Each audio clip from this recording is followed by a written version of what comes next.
El convidat que avui ens acompanya va néixer a Sedaví, València, el 1951.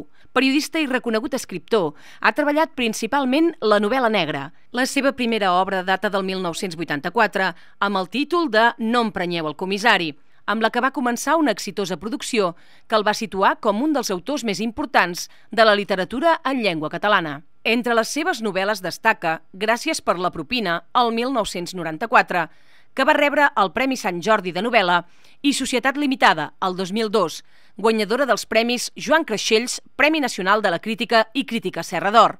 Va ser el 2004 finalista del Premi Planeta amb l'obra La vida en l'abisme.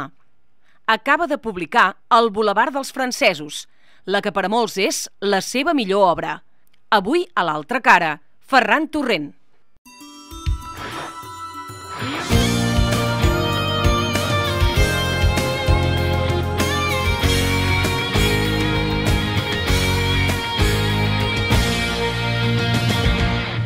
Ferran Torrent, què tal, com estem? Molt bé.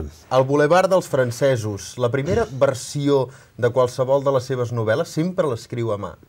Sempre. Bueno, no exactament m'espera fer tota la novel·la en mà, És a dir, jo el que faig és que si escric al matí, a mà, a l'endemà ho faig a l'ordinador, ho passo a l'ordinador i ja fas la primera repassada a la novel·la, que és una repassada molt ràpida i tal, però sempre ens hi de fer la primera escritura a mà. I quantes vegades es pot arribar a repassar una novel·la abans de fer l'entrega a l'editorial? No pararies mai. I fins i tot així, suposo que després la tornaria a retocar. Sí, ara mateix, per exemple, doncs, a estones estic mirant capítols, això canviaria aquesta expressió, aquest adjectiu i tal, però això ho faria sempre, no hi ha novel·la perfecta en això. El Bulevard dels francesos és aquesta novel·la que ens presenta Ferran Torrent. Les crítiques, la majoria són unànimes. El que li diu la gent, les persones que jo he deixat llegir aquest llibre, el que li han dit abans d'entrar a seure en aquest sofà. Ho sap, Ferran Torrent, que ha escrit una molt bona novel·la? Ho sé perquè m'ho estan dient.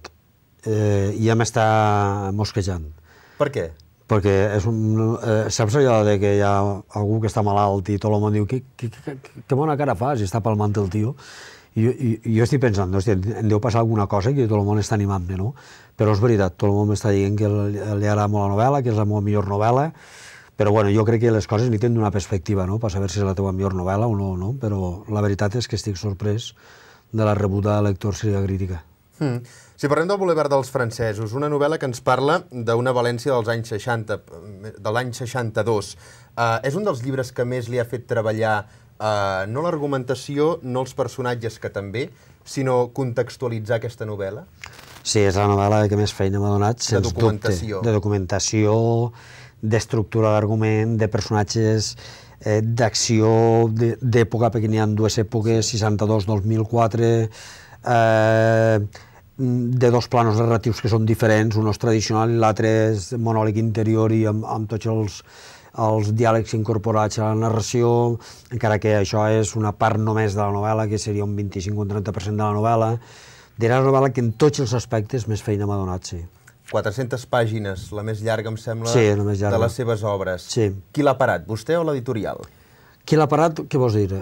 Qui ha parat d'escriure? Qui li ha dit prou? No, a 400 ens quedem? Jo n'he llevat 150 com a mínim, perquè és la típica novel·la trampa, és a dir, que tens tanta documentació que pots fer molta sociologia, entens?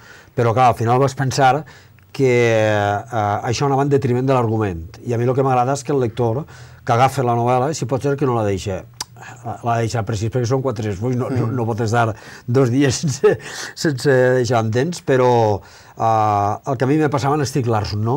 A veure com acaba, no? A veure què passa, o a veure què passa. Llavors vaig haver de prescindir de molts fulls que explicaven l'època, però l'època ja està explicada. Llavors vaig veure que el marc estava, el marc de l'època estava, per tant no calia més, no calia posar més, perquè si no l'argument es difuminava, no? D'aquesta manera hauríem perdut algun dels seus, si em permet, trets característics, que és el fet de cuidar i treballar fort un distintiu de Ferran Torrent, que és el personatge, sobretot el personatge i l'argumentació. Sí, el personatge i l'argumentació estan molt treballats. De l'altra manera hauríem perdut aquesta... Sí, hauríem perdut, segur. Segur perquè, a veure, Jo sé que hi ha autors que els agrada fer novel·les i sense es fuix, i aquesta perfectament podria haver sigut, no? Però, a veure, jo estic disposat a fer 600 fulls si no perd fluidesa a la novel·la. No m'importa, O 1.000 si no perd fluidesa a la novel·la. Ara, fer 600 fulls i marcar-te, diguem-ne, el farol de dir he fet una novel·la de 600 fulls, a canvi de que la novel·la no sigui fluida, no estic disposat a fer-ho per respecte al lector. Vull dir, jo ja ho explique bé, ho explique d'una manera que tothom ho entenga, i a més, la novel·la, al meu entendre, i per el que me diu la gent, no decau. I això és el que jo intento fer sempre, no? Situar una València, en aquest cas, de l'any 62, d'en època de postguerra... No, 62 no és exactament postguerra, no? Postguerra seríem del 40 al 50, 62 comença el desenvolupisme industrial, venien les franceses ja al biquini. Interessant, jo tenia 11 anys, però ja anava a la platja i ja veia que hi havia una certa permissivitat, no per a nosaltres, sinó per a la gent de fora, perquè el turisme començava a vindre i la indústria començava ja a ser important, no aquí a Catalunya, que ja era important, de sempre, sinó al País Valencià, que començava, no? Perquè el País Valencià era molt agrícola. I situar aquesta època dura, difícil, encara en dictadura, barrejar-la amb l'altra del 2004 en plena bombolla immobiliària va ser un dels moments més difícils perquè el lector no es perdés? No, perquè jo tenia molt clara com havia de ser el 2004. Pràcticament el narrador sóc jo. Això no vol dir que tot el que pensa i fa ho pensa i ho faig jo, però... Però gairebé, en alguns punts es nota que és opinió personal. Sí, gairebé és allò de dir, ara vaig a dir el que no puc dir a la tele, el que no puc dir a això, però en un llibre puc dir-ho perfectament, no? Sàpiga que avui aquí pot dir el que vulgui.